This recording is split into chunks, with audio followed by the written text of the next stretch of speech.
We are disbanded already. This is what the deputy head of Ukrainian Parliament Verkhovna Rada thinks about current coalition. He adds that in reality fragile parliament majority still exists, but as previous votings show, there is no much use of it. Verkhovna Rada does not represent the society now, and so it is needed for it to go, to sink into oblivion. But we need to be honest about state position. We need to finish the military actions as soon as possible on the Donbass.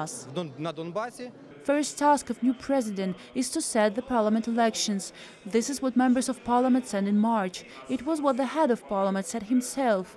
But now deputies tell another story. They name 3 reasons why president can dissolve the parliament. First is if there will be no coalition in 30 days. Second, if during the same period Verkhovna Rada won't be working. And the last one, if in 60 days Rada won't create the government. Deputies could give a hand to a president and walk out of coalition, but it seems they are not in a hurry. There is a coalition. The list is published and we'll see what happens next.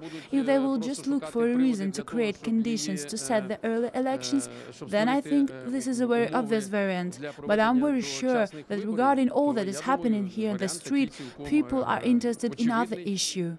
There is a place for a rumor. From the very morning in Rada, rumor has it Udar leaves the coalition. But Yuri Derevyanka, member of parliament, says that journalists just twisted his words. It is disinformation and manipulation of information, so I want to rebut it. It seems that because I'm not in any party and have good relationships with all the parties, as well with Udar and Batkivshina, somebody just wants us to quarrel. Members of parliament agree that parliament should be dissolved, but not now. Firstly, they should adopt new law on elections, though there are different ideas of how it should be. Ruling parties say there should be no majority system, because in regions where war is taking place now, it's impossible to open the polling stations.